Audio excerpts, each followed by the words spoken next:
María Lili del Carmen Telles García, del Grupo Parlamentario del Partido Acción Nacional.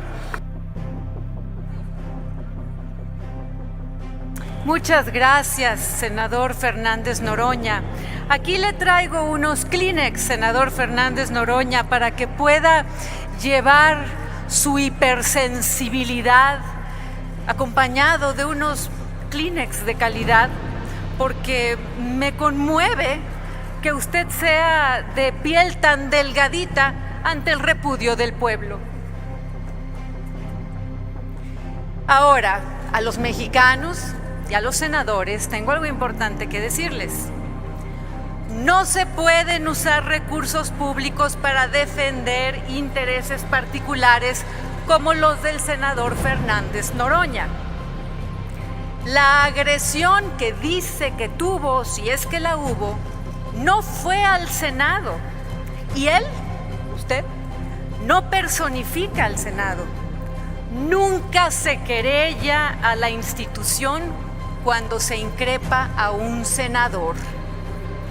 Solicito formalmente que se informe al Pleno sobre las acciones jurídicas que el Senado ha interpuesto en contra del ciudadano que libremente expresó su repudio al senador Fernández Noroña. El fundamento legal de las denuncias también solicito que nos lo hagan saber, y pronto, y que expliquen por qué se asume que la conducta o los hechos vulneran el patrimonio, el ejercicio de facultades y la autonomía de este órgano legislativo. Ponga atención, Fernández Noroña. El artículo 51 de la Ley Orgánica establece que la competencia federal se da siempre y cuando el delito se hubiere cometido su tiempo de intervención, senadora María Lili del Carmen Telles García, por lo cual le pido regresar a su escaño. Y usted, Fernández Noroña, no estaba trabajando, estaba botaneando en una sala VIP del aeropuerto y estaba en un evento partidista con rumbo a Saltillo. Y también pregunto, le pido a la si el senador Fernández Noroña firmó la denuncia. Advierto al jurídico del Senado que de probarse que los hechos no sucedieron como el bellaco relató, ellos podrán ser penalmente sancionados. Senadora María Lili del Carmen Telles García, le pido por favor concluya su intervención. Público Federal. Desde esta, la máxima tribuna del país, le comparto a los ciudadanos y le pido a la senadora María Lili del Carmen Telles García que respete el tiempo de intervención y concluya de prepotentes que abusan de su poder. Que ningún ciudadano mexicano se sienta intimidado por este prepotente que está atrás de mí. Yo quiero solamente informar que el documento que se había presentado era otro documento mucho más fuerte y que en un afán de representar a la pluralidad de esta Cámara leí el documento con la idea de que no iba a haber debate y por eso solo fueron 2 minutos de intervención. De cualquier manera, le pido a la Secretaría haga el favor de leer el artículo 67 de la Ley Orgánica. Hay varios.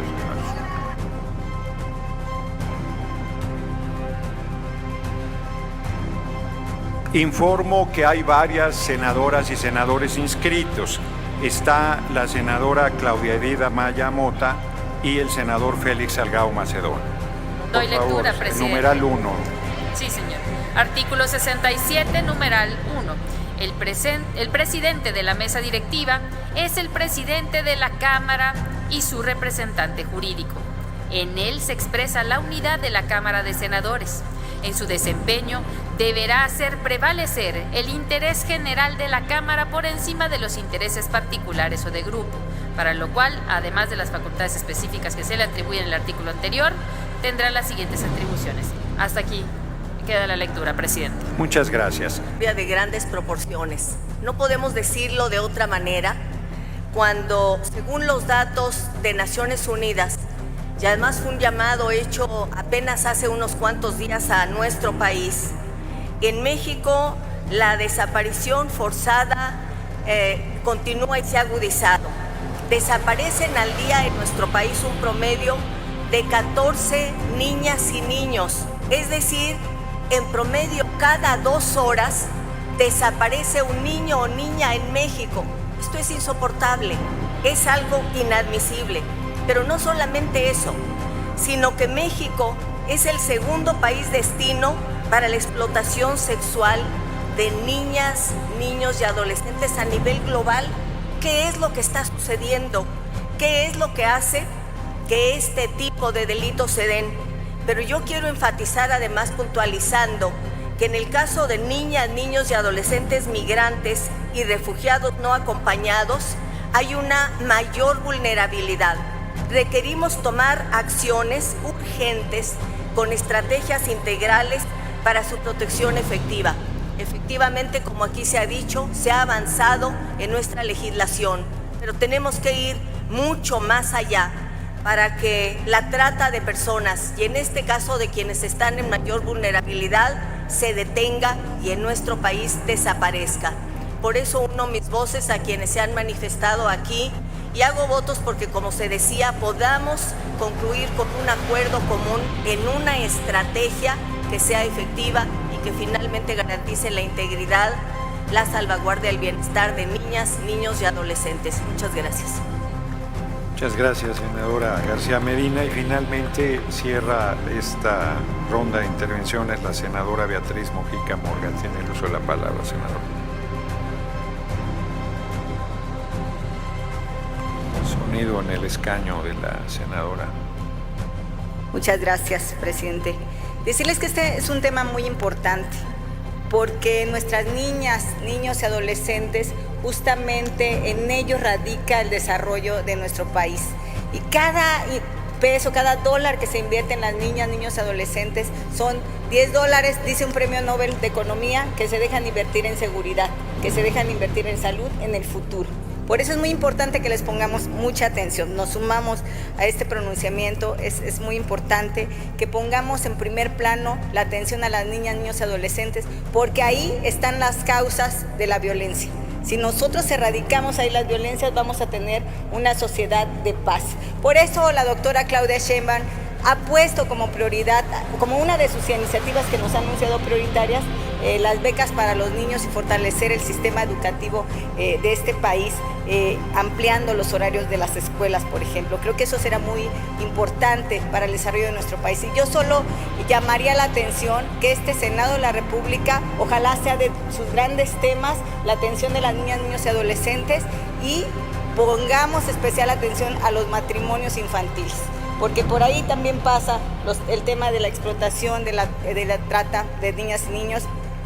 Y quiero argumentar que los matrimonios infantiles, por ejemplo, que es un problema que vivimos en Guerrero, no son un uso y costumbre de los pueblos indígenas en nuestro país. Es un delito y como tal lo tenemos que combatir en todos los ámbitos. Y yo hago un llamado a la sociedad mexicana, a las iglesias, a todos, porque todos tenemos que contribuir con la erradicación. Que los matrimonios infantiles no solo son en la parte legal, sino en las partes religiosas de todas las religiones, y todos tenemos que poner un granito de arena al respecto, porque cuando le damos atención a nuestras niñas y niños, ponemos una semilla que crece para el desarrollo en paz de nuestra sociedad. Muchas gracias.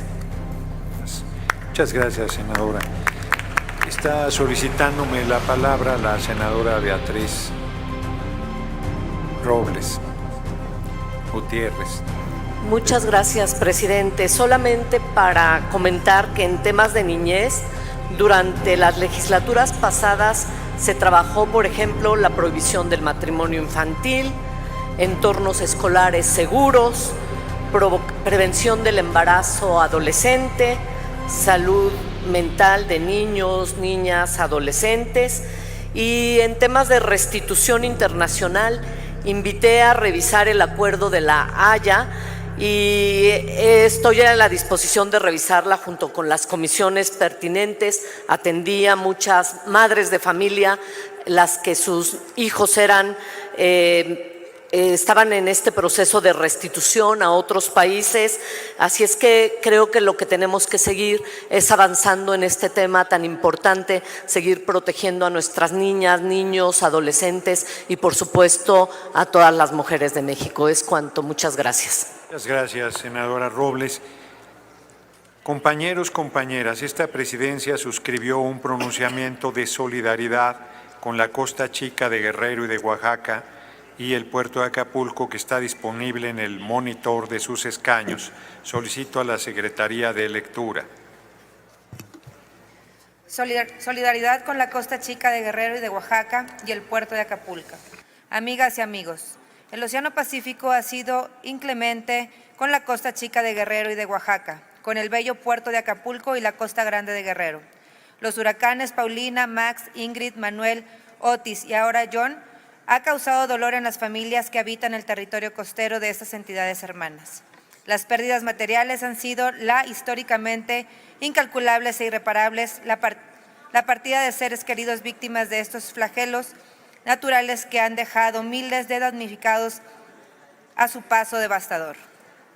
Desde el Senado de la República expresamos nuestra solidaridad con los pueblos indígenas, mestizo y afroamericano de estas regiones sureñas del país. Hacemos también nuestro amplio reconocimiento al Gobierno federal encabezado por el presidente López Obrador y al Gobierno de Guerrero de Evelyn Salgado Pineda, así como a las autoridades municipales por su coordinación permanente, eficaz y diligente, que sin importar las ideologías y partidos expusieron la mejor coordinación en sus esfuerzos preventivos de evaluación y tareas de ayuda de solidaridad. Los pueblos hermanos de Guerrero y Oaxaca no están solos. Desde el primer momento en que concedió el riesgo de que el huracán John de categoría 3 tocaría tierra, el gobierno alertó y sugirió refugiarse, recordando que la vida es lo más importante por lo material que se repone. Reconocemos la disponibilidad ilimitada de recursos públicos del Gobierno de la República, tal como sucedió en Acapulco, Guerrero, para que la ayuda llegue de forma directa y sin intermediarios para que nadie lucre con la tragedia. Larga vida a los pueblos de Guerrero y Oaxaca. Es cuanto, presidente. Se turna, en otro apartado del orden del día, procederemos a la presentación de iniciativas. En consecuencia, tiene el uso de la palabra el senador Alfonso Cepeda Salas, del Grupo Parlamentario Morena, con proyecto de decreto por el que se adicionan diversas disposiciones de la Ley Federal del Trabajo, de la Ley Federal de los Trabajadores al Servicio del Estado, reglamentaria del apartado B del artículo 123 constitucional y de la Ley General de Responsabilidades Administrativas en materia de faltas administrativas graves en elecciones sindicales. Gracias, señor presidente. Con el permiso de la mesa directiva, amigas y amigos, senadoras y senadores, el nuevo modelo laboral y sindical derivado de la reforma del 1 de mayo de 2019 desmanteló un viejo sistema, dejando atrás muchas prácticas que limitaban el libre ejercicio de los derechos laborales de la clase trabajadora. La reforma, materializada en la Cuarta Transformación, fue producto de una larga lucha en defensa del trabajo y el salario digno, así como una representación sindical, legal y legítima. Gracias a ello, la democracia, la libertad y la autonomía sindical hoy son los pilares del nuevo modelo laboral. Son derechos consagrados en el marco jurídico y son una garantía de las y los trabajadores tutelada por el Estado mexicano. Sin embargo, la realidad nos exige seguir perfeccionando el andamiaje legal en beneficio de la clase trabajadora y del fortalecimiento de la autonomía sindical. Es necesario incorporar nuevas herramientas a la ley para poner un freno contundente a la corrupción y desterrar para siempre los vicios del pasado que aún están presentes en el actuar de algunos servidores públicos, quienes insisten en tener injerencias perniciosas con la finalidad de imponer dirigentes a modo, silenciar las demandas de los trabajadores y utilizar en su beneficio a los gremios para mantener en el tiempo un control indebido de las instituciones. En tal virtud, pongo a su consideración adicionar y reformar la Ley Federal del Trabajo, la Ley Federal de los Trabajadores al Servicio del Estado y la Ley General de Responsabilidades Administrativas con el objeto de, número 1, establecer que los sindicatos deberán gozar de adecuada protección contra todo acto de injerencia por parte de cualquier persona servidora pública en su constitución, funcionamiento o administración.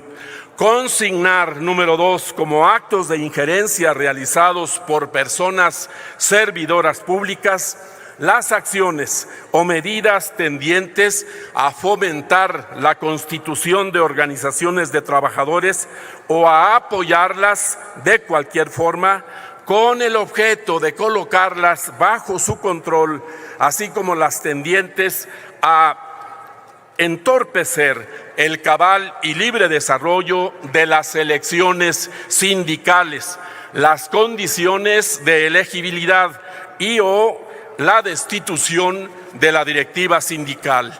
Número 3, señalar expresamente que las prestaciones pactadas en las condiciones generales de trabajo no serán consideradas como actos de injerencia. Número 4, estipular que cualquier acto de injerencia por parte de la persona servidora pública realizado por sí o interpósita persona será considerada falta administrativa grave en los términos de la Ley General de Responsabilidades Administrativas sin perjuicio de las demás sanciones que les correspondan.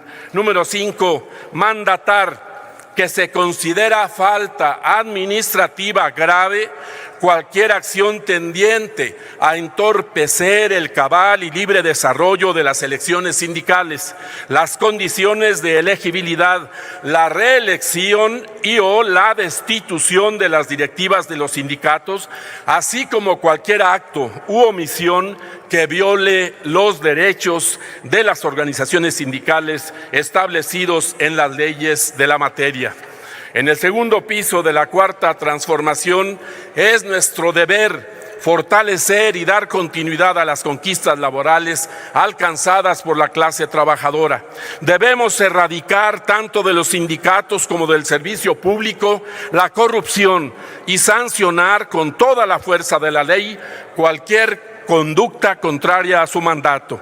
Les invito a impulsar desde este Senado de la República un nuevo y renovado sindicalismo en las 32 entidades federativas del país, en que la legalidad, la transparencia, la equidad, la democracia, la libertad y la autonomía sean las bases fundamentales para la justa y eficiente defensa de los derechos de las trabajadoras y los trabajadores de México. Es cuanto, presidente. Muchas gracias. Muchas gracias, senador Cepeda. Se turna a las Comisiones Unidas de Trabajo y Previsión Social y de Estudios Legislativos Primera. Tiene la palabra la senadora Imelda San Miguel Sánchez del Grupo Parlamentario del Partido Acción Nacional para presentar a nombre de senadoras y senadores de su grupo parlamentario una iniciativa con proyecto de decreto por el que se reforman las diversas disposiciones de la Ley General de Salud para restablecer el Fondo de Salud para gastos catastróficos. Muchas gracias, con la venia de la Presidencia. Hace unos días, a propósito de la entrega de su 6º informe de gobierno, el presidente López Obrador presentó al pueblo de México un balance de su gobierno en materia de salud totalmente lleno de mentiras.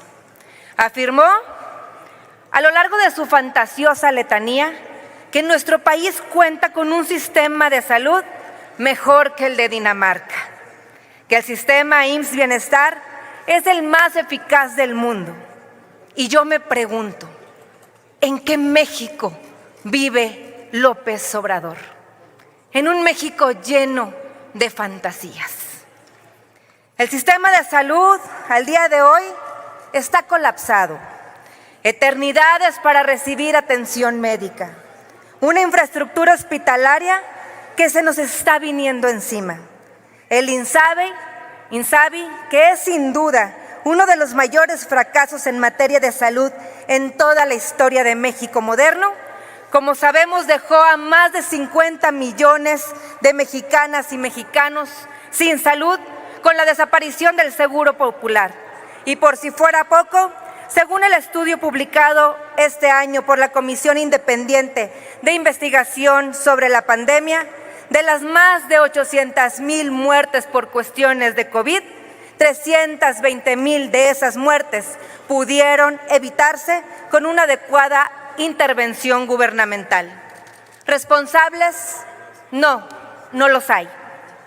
Es una burla, compañeras y compañeros senadores, que se nos diga a la cara y cínicamente que el sistema de salud mexicano es de los mejores del mundo, mientras que en Dinamarca, que es la referencia favorita del presidente, se destina el 10.8% del Producto Interno Bruto a cuestiones de salud, mientras que en México, del ridículo porcentaje del 5%, no sabemos cuánto se le destina al sector salud. No sabemos realmente, porque en 4 años de desabasto de medicamentos y una megafarmacia que costó 2,000 millones de pesos, se surten 5 recetas al día. Así es, senadoras y senadores, mexicanas y mexicanos, 5 recetas al día.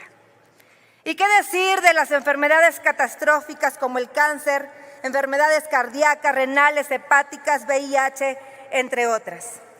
El Fondo de Salud para este rubro llegó a acumular alrededor de 150,000 millones de pesos.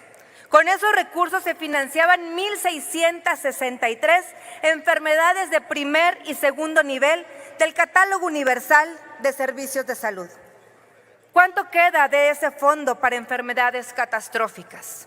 Las y los mexicanos que viven estos padecimientos están en el total abandono.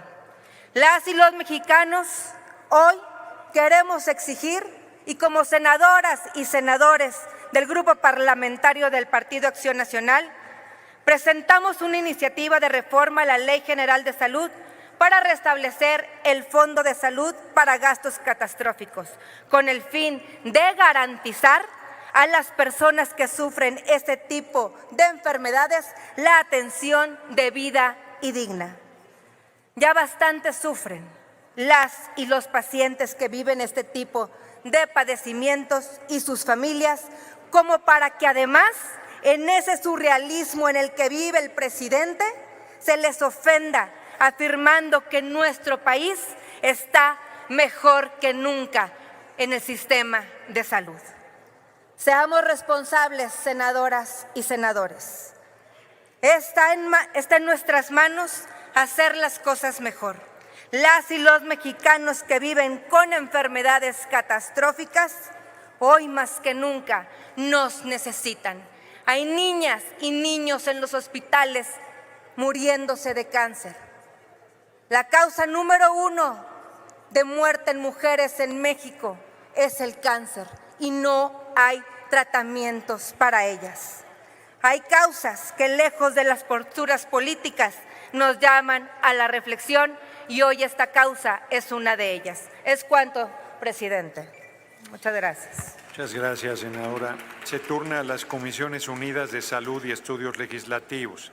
Tiene ahora el uso de la palabra la senadora Cintia López Castro, a nombre propio y del senador Manuel Añorbe Baños, del Grupo Parlamentario del Revolucionario Institucional, Partido Revolucionario Institucional, para presentar una iniciativa con proyecto de decreto por el que se reforman y adicionan los artículos 7, 9, 100, 106 de la Ley General para la Prevención y Gestión Integral de los Residuos en materia de residuos sólidos urbanos.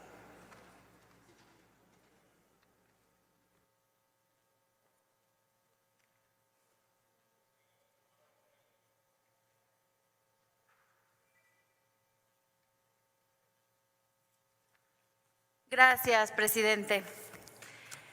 ¿Cuánto gastamos en tickets? Vamos a comprar algo, nos dan un ticket, nos dan el ticket en la mano, inmediatamente lo hacemos así y lo tiramos.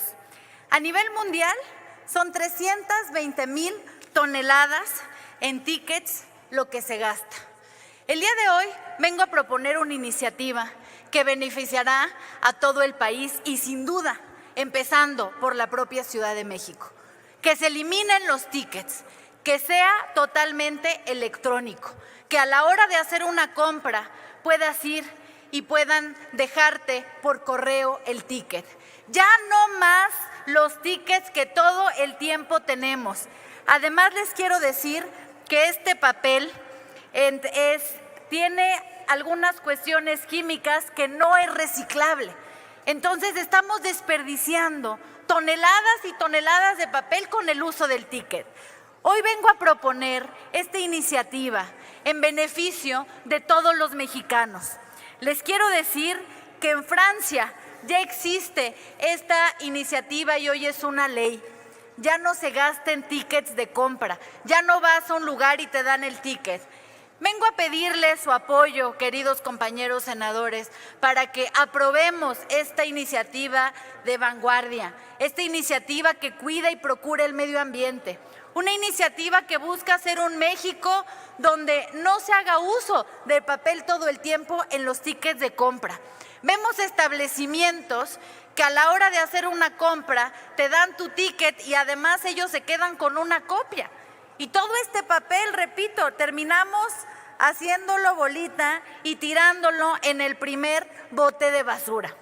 Por eso vengo a proponer esta iniciativa que muchas personas de la Ciudad de México nos han pedido. Pero no solo lo vamos a replicar en la Ciudad de México, también va a estar en todas las entidades federativas. Un México sin tickets, un México sin papel y un México donde ya no tengamos que estar desperdiciando todo el tiempo basura. Necesitamos un México moderno, necesitamos un México donde verdaderamente haya un acceso a internet a todos y entonces cuando se haga la compra se pueda mandar inmediatamente por correo. Entonces, pues el día de hoy vengo a presentar esta iniciativa. No podemos además darnos el lujo de un solo árbol más por razones que no sean absolutamente esenciales. Necesitamos cuidar nuestro medio ambiente, necesitamos cuidar nuestros árboles y además necesitamos fomentar en nuevas generaciones desechar el uso del papel. Yo sí quisiera que pudiéramos dar este paso a inicios de esta legislatura para darle a todos ellos jóvenes algo que nos han pedido. El promedio de edad del país es aproximadamente 33 años. Hoy están nuevas generaciones. Tal vez muchos de nosotros nos acostumbramos a salir con el ticket de compra. Empecemos en los supers, empecemos en los restaurantes, empecemos en los lugares donde inmediatamente te imprimen tu ticket y hay muy pocas personas que se llevan el ticket a casa. Termina en el bote de la basura en los mejores casos, en otros termina en la calle. Por eso, esto beneficiaría sin duda a todo el país. Les quiero decir que en los últimos 20 años se han perdido 736,000 hectáreas de bosques primarios. Esto quiere decir que es 5 veces la superficie de la Ciudad de México. Imagínense todo lo que estamos perdiendo. Y el año pasado, en Francia, que se aprobó este consumo, evitar el consumo, hubo un triunfo ambiental histórico en todo el país y el resultado ha sido en Francia, en un año, evitar la impresión de 300,000 millones de tickets, lo cual es 300,000 toneladas de papel. ¿En qué se traduce este ahorro? En salvar 2.5 millones de árboles.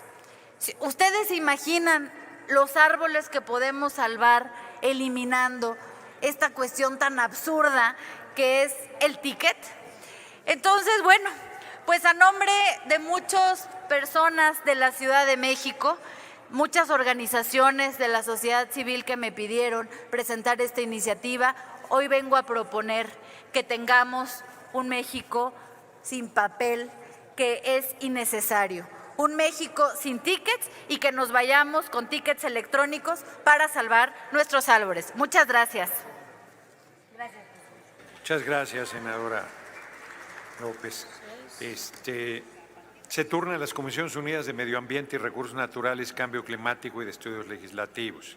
Ahora sigue en el uso de la palabra la senadora María del Rocío Corona Nakamura, del Grupo Parlamentario del Partido Verde Ecologista de México, para presentar una iniciativa con proyecto de decreto por el que se adiciona un segundo párrafo al artículo 282 de la Ley General de Salud en materia de prohibición del uso, almacenamiento, comercialización y distribución del abasto o amianto, sus variantes y productos derivados.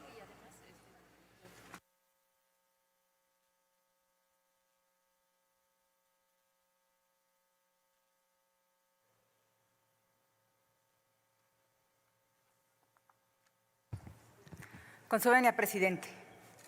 La salud no lo es todo, pero sin ella todo lo demás es nada. Nuestra integridad es un tesoro que no lo vamos a valorar hasta que llegue la enfermedad y más aún si se trata del cáncer. Nadie está exento de padecerlo. En cualquier momento o edad puede llegar. Este problema no es menor. En nuestro país, en las últimas 3 décadas, según datos de la Sociedad Médica del Instituto Nacional de Cancerología, se han duplicado el número de muertes por cáncer al año, al pasar de 41,000 en 1990 a más de 90,000 en fechas recientes. Y anualmente, según datos de la Secretaría de Salud, se diagnosticaron 195,500 casos de cáncer en sus diferentes tipos.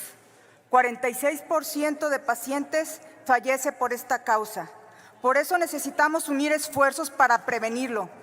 En ese propósito, no podemos ignorar o tolerar ninguna sustancia o producto que nos exponga a desarrollarlo. Debemos decirles no. Y entre estos productos peligrosos tenemos el asbesto. Según la Organización Mundial de la Salud, el asbesto es un grupo de minerales naturales fibrosos que siguen teniendo uso comercial. Diferentes características como su resistencia, su capacidad de aislar y resistencia al calor y a muchos químicos han producido su comercialización. No obstante, todas las formas de asbesto son cancerígenas para el ser humano. En el mundo hay más de 125 millones de personas expuestas al asbesto solo en un lugar de trabajo. Este material ha demostrado ser un asesino lento, silencioso y eficaz que causa distintos tipos de cánceres, inclusive de los más agresivos. Desde 1986, más de 50 países en el mundo lo han prohibido y la Organización Mundial de la Salud lo ha declarado altamente peligroso, cancerígeno. Se ha demostrado que la exposición es causa de cáncer de pulmón, pleural, laringe y ovario, entre otros tipos más. Además, causa otras enfermedades que pueden incapacitar, como la fibrosis pulmonar, placas, engrosamiento y derrames pleurales. De hecho, estas advertencias no son recientes. Durante la primera mitad del siglo XX ya había evidencia de que la respiración en lugares con fibras de asbesto causaba deformidad y cicatrices en pulmones. Para la segunda mitad, a medida que se fueron detectando los cánceres relacionados con el asbesto, muchos países tomaron medidas para reducir su uso, estableciendo estándares contra la exposición e inclusive leyes que prohíben su uso. Inglaterra fue el primer país en donde se tomaron medidas para proteger a los trabajadores de la industria En Estados Unidos, para 1970, ya había una disminución drástica en importación y uso del asbesto, mientras que en el 2005 su uso fue completamente prohibido en la Unión Europea. No obstante, el asbesto sigue siendo utilizado, comercializado y distribuido en nuestro país mediante diversos productos de uso cotidiano. Por eso, hoy presento esta iniciativa que propone algo que desde hace mucho tiempo debimos haber hecho en beneficio de la población: prohibir el uso, almacenamiento, comercialización y distribución del asbesto y sus variantes, así como sus derivados y productos, por ser un material altamente peligroso. Desde hace años lo hemos utilizado para aislar fábricas, escuelas, casas y barcos o producir frenos de automóviles, al igual que las tejas en los techos, los tinacos en las azoteas, losas para el piso, cementos y diversos textiles. Todo a pesar de sus efectos en nuestra salud. Ya basta que se siga haciendo oídos sordos a este problema de salud pública. Debemos entender que las consecuencias de su uso tienen efectos nocivos y muy graves en las personas, y no podemos seguir cruzados de brazos ni quedarnos sin hacer nada ante el daño que esta sustancia nos hace, a pesar de los beneficios materiales y económicos que se adjudican. En el Partido Verde Ecologista somos conscientes de que no se puede jugar con la salud de la población. Estamos comprometidos con su protección. Por eso llegó la hora de poner un alto al asbesto, sus variantes, derivados y productos. Es cuanto. Muchas gracias.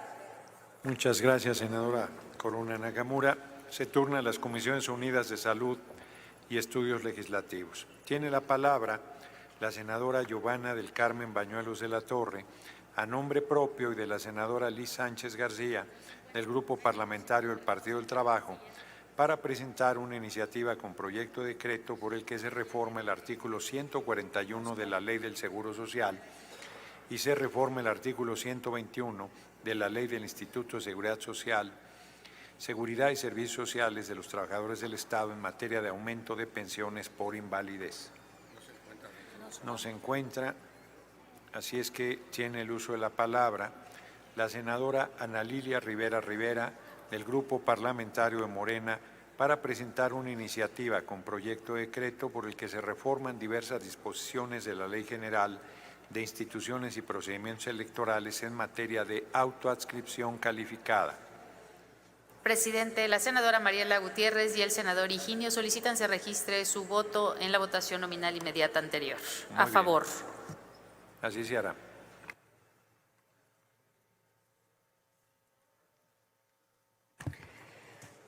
Con su venia, presidente, honorable asamblea, compañeras, compañeros senadores, hoy es un día muy especial para el pueblo de México.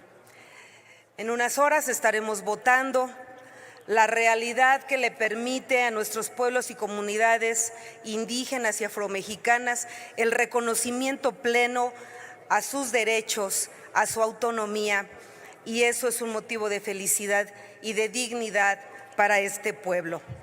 Por eso es que hoy me dirijo a ustedes con la convicción de que nuestra labor legislativa debe enfocarse en garantizar que los derechos de todas y todos los mexicanos sean efectivos y respetados. Por ello, presento la iniciativa con proyecto de decreto por el que se reforman diversas disposiciones de la Ley General de Instituciones y Procedimientos Electorales en materia de autoadscripción calificada. En nuestro país habitan más de 23 millones de personas indígenas y más de 2.5 millones de personas afromexicanas, cuyas comunidades han sido históricamente marginadas y subrepresentadas en los espacios de toma de decisiones. En los últimos procesos electorales hemos visto un problema preocupante: la suplantación en las candidaturas reservadas para estas comunidades, afectando su legítima representación. El Instituto Nacional Electoral ha detectado casos donde aspirantes que no pertenecen a pueblos indígenas o afromexicanos intentaron acceder a estas candidaturas mediante simples declaraciones de autoadscripción, sin contar con un verdadero vínculo comunitario. Para corregir esto, el Tribunal Electoral ha establecido a través de una jurisprudencia que la autoadscripción calificada, respaldada por constancias de las propias comunidades, es fundamental para garantizar que quienes representan a estos pueblos realmente pertenezcan a ellos. En esta misma línea, la propuesta que hoy presento ante este Pleno tiene como objetivo incorporar la autoadscripción calificada en la ley electoral, exigiendo que los partidos políticos acrediten de manera fehaciente el vínculo de sus candidatos en las comunidades indígenas y afromexicanas a las que confirman o afirman pertenecer. Al mismo tiempo, se respeta plenamente la autonomía constitucional de dichos pueblos y comunidades para establecer mecanismos y formas de acreditación de la adscripción conforme a sus propios sistemas normativos. Este mecanismo garantizará una representación genuina, evitará simulaciones y reforzará la legitimidad de nuestros procesos democráticos con un respeto irrestricto a los derechos humanos. Esta iniciativa no solo es un acto de justicia para las comunidades indígenas y afromexicanas, sino también una acción necesaria para consolidar una democracia verdaderamente incluyente y representativa. Les pido, compañeras y compañeros, su respaldo para que esta reforma sea una realidad y sigamos construyendo un México donde todas y todos sean representados de manera justa y auténtica. Es cuanto, presidente. Muchas gracias. Muchas gracias, senadora Rivera. Se turna a las Comisiones Unidas de Gobernación y de Estudios Legislativos. Me ha solicitado el senador Alejandro González Yáñez, del Grupo Parlamentario del Partido del Trabajo, le dé oportunidad para presentar la iniciativa con proyecto de decreto por el que se reforma y adiciona el artículo 40 de la Constitución Política de los Estados Unidos Mexicanos para una república participativa y humanista. Tiene la palabra.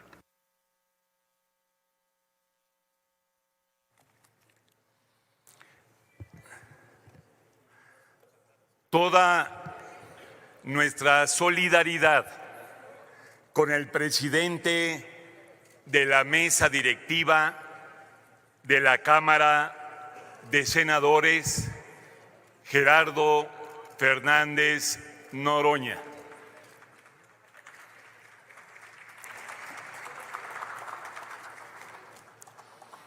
México está viviendo una gran primavera democrática. Por ello, la presente iniciativa que les proponemos busca reformar el artículo 40 de la Constitución Política de los Estados Unidos Mexicanos para incorporar el paradigma de la democracia participativa a nivel constitucional. El artículo 40 de la Constitución actualmente a la letra dice: es voluntad del pueblo mexicano constituirse en una república representativa, democrática, laica y federal. Proponemos la siguiente modificación: es voluntad del pueblo mexicano constituirse en una república democrática, participativa, representativa, laica y federal. Incorporar la democracia participativa hoy más que nunca es de gran trascendencia. Algunos le llaman democracia directa, otros democracia semidirecta, pero en el fondo lo que encierra este proyecto es que, como dice Alexis de Tocqueville en su obra La democracia en América es que el soberano sea el actor principal en la construcción democrática, sea el pueblo. Lo que decidimos aquí algunos días de reforma al Poder Judicial le podemos denominar la democracia de los tres poderes, porque en México se elige el Poder Ejecutivo a través de la elección popular directa, el Poder Legislativo a través de la elección popular directa, y ahora vamos a elegir al Poder Judicial a través de la elección popular directa de todas las personas juzgadoras. Esto no solo va a acontecer por vez primera en México, sino debemos de decirlo en todo el mundo. Tiene razón Noroña, estamos abriendo un nuevo camino para la humanidad. Es por ello que reivindicar el papel central del pueblo en las decisiones nacionales es vital. Nos lo ha dicho nuestro gran presidente López Obrador. Solo el pueblo salva al pueblo. Lo dice también el proyecto del Partido del Trabajo. Todo el poder al pueblo. El poder popular. Y el poder popular se construye no como un suceso, sino como un proceso, a través de una línea de masas democrática. Podemos decir con orgullo que en México estamos pasando de un Estado neoliberal a un Estado humanista, democrático y popular. Es por ello que en México y aquí en la Cámara de Senadores ya no manda ni mandará la oligarquía. Aquí manda el pueblo de México. Que así sea. Muchas gracias. Se turna a las Comisiones Unidas de Puntos Constitucionales y de Estudios Legislativos. Primera. Informo a la Asamblea. ¿Perdón? Sí, senadora Liz. Gracias. Pedirle al senador Gonzalo si me permite suscribirme a la iniciativa presentada. Gracias. Sí, sí, senadora Jacob Polensky. Con el mismo objeto, poder suscribir la iniciativa de Gonzalo. Muy bien. Sí, senador Ladrón de Guevara, Huerta, Ladrón de Guevara. También para solicitarle al senador Gonzalo, como es el nombre que lo conoce el pueblo, si nos podemos suscribir a esa iniciativa. Hay que profundizar la democracia en el país. La Secretaría tomará notas si hay más adhesiones. Informo a la Asamblea que la Junta de Coordinación Política remitió los siguientes acuerdos. Uno relativo a la integración de la Comisión de Bienestar y uno relativo a la integración de la Comisión de Relaciones Exteriores. Los acuerdos están disponibles en el monitor de sus escaños, por lo que solicito a la Secretaría consulte a la Asamblea en votación económica si autoriza que los acuerdos se incorporen al orden del día de esta sesión. Con gusto, presidente. Consulto a la Asamblea en votación económica si autoriza que se incorporen al orden del día de esta sesión los acuerdos. Quienes estén por la afirmativa, a favor de levantar la mano. Gracias. Quienes estén por la negativa, a favor de levantar la mano. Quienes se abstengan, a favor de levantar la mano. Sí se autoriza la incorporación, presidente. Desahogaremos primero el relativo a la integración de la Comisión de Bienestar. Solicito a la Secretaría de Lectura sus puntos resolutivos. Con gusto, presidente, doy lectura. Con fundamento en los artículos 104, numeral 2 de la Ley Orgánica del Congreso General de los Estados Unidos Mexicanos y 123, numeral 5 del Reglamento del Senado de la República, a petición de los grupos parlamentarios y a efecto de mantener la proporcionalidad y pluralidad en la integración de comisiones, se notifica la conformación de la siguiente comisión ordinaria. Comisión de Bienestar. Junta Directiva. Senadora Andrea Chávez Treviño, presidenta. Senadora Lisette Sánchez García, secretaria. Senadora Amalia Dolores García Medina, secretaria. Senadora Verónica del Carmen Díaz Robles, secretaria. Senadora Virginia Magaña Fonseca, secretaria. Integrantes: senador Armando Ayala Robles, senador José Manuel Cruz Castellanos, senador Raúl Morón Orozco, senadora Lorena Ivette Valle San Pedro, senador Miguel Pavel Jarero Velázquez, senadora Mariela Gutiérrez Escalante, senadora Olga Patricia Sosa Ruiz, senadora Cecilia Guadalupe Guadiana Mandujano, senadora Sandra Cimey Olvera Bautista, senadora María de Jesús Díaz Marmolejo, 2 senadores por definir del Grupo Parlamentario del PAN, la senadora Anabel Ábalos Sempoalteca y un senador por definir del Grupo Parlamentario del PRI. Es cuanto, señor presidente. Esta discusión, en virtud de no haber oradoras ni oradores registrados, consulte la Secretaría a la Asamblea en votación económica si es de aprobarse. Con gusto. Consulta a la Asamblea en votación económica si es de aprobarse el acuerdo. Quienes estén porque se apruebe, favor de levantar la mano. Gracias. Quienes estén porque se rechace, favor de levantar la mano. Quienes se abstengan, favor de levantar la mano. Aprobado el acuerdo, presidente. Aprobada la integración de la Comisión de Bienestar, comuníquese. Procederemos ahora con el trámite de lo relativo a la integración de la Comisión de Relaciones Exteriores. Solicito a la Secretaría de Lectura sus puntos resolutivos. Con gusto, presidente.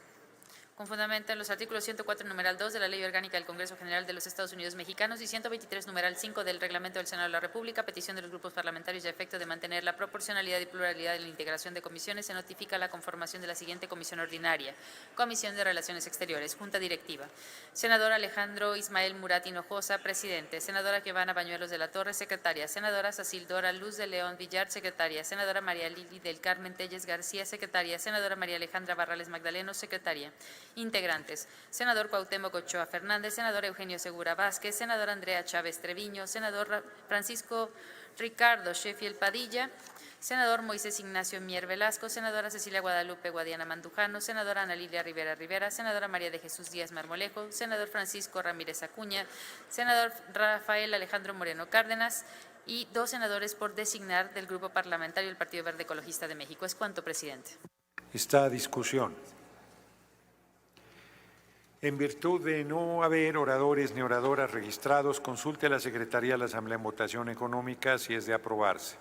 Con gusto, presidente. Consulta a la Asamblea en votación económica si es de aprobarse el acuerdo. Quienes estén porque se apruebe, favor de levantar la mano. Gracias. Quienes estén porque se rechace, favor de levantar la mano. Quienes se abstengan, favor de levantar la mano. Aprobado el acuerdo, presidente. Aprobada la integración de la Comisión de Relaciones Exteriores. Comuníquese. A solicitud del Grupo Parlamentario Morena, se concede el uso de la palabra al senador Juan Carlos Loera de la Rosa para referirse a la efeméride relativa al día del asalto al cuartel Madera de Chihuahua, hasta por 2 minutos.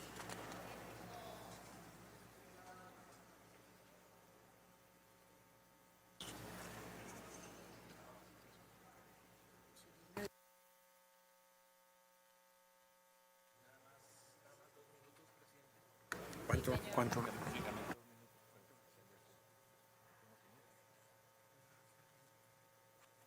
Tiene la palabra hasta por 5 minutos.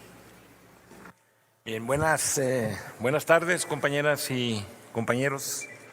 Son 59 años del 23 de septiembre de 1965. Jornada histórica para recordar la resistencia, rebeldía e inspiración que propició el asalto al cuartel Madera. Este hecho, llevado a cabo por dirigentes y militantes de organizaciones campesinas de la Sierra de Chihuahua, inconformes con la represión y los despojos cometidos por caciques y empresas madereras que acaparaban predios y continuaban con la tala de bosques.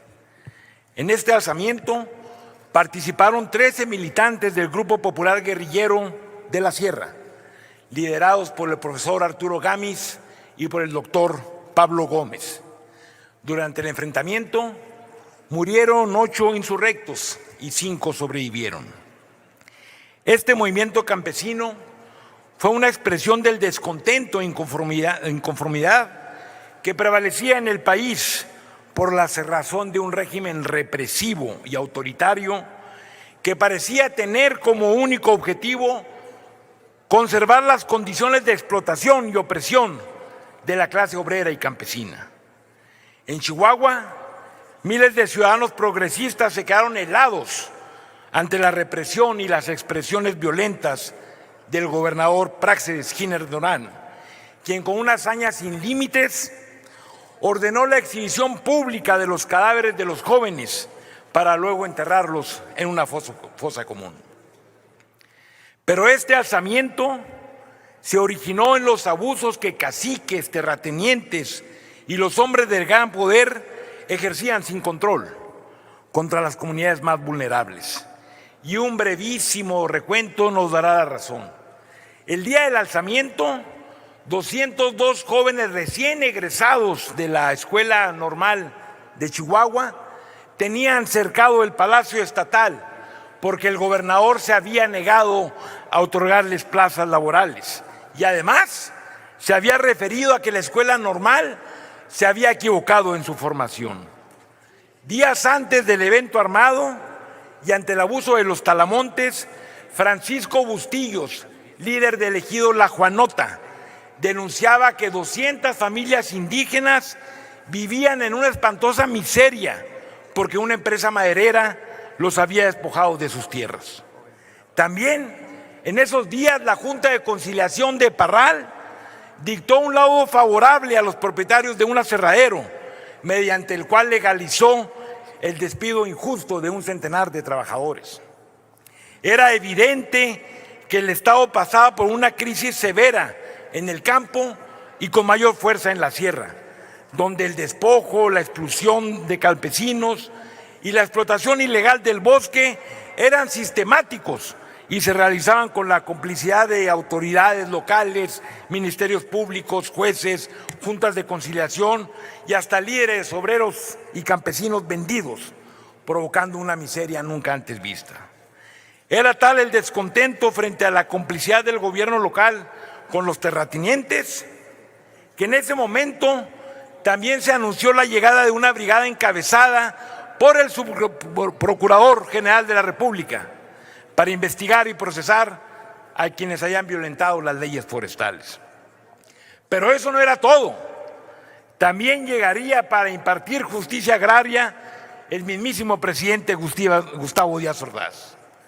El entusiasmo era mayúsculo. Cada quien hacía su interpretación de la justicia agraria del presidente.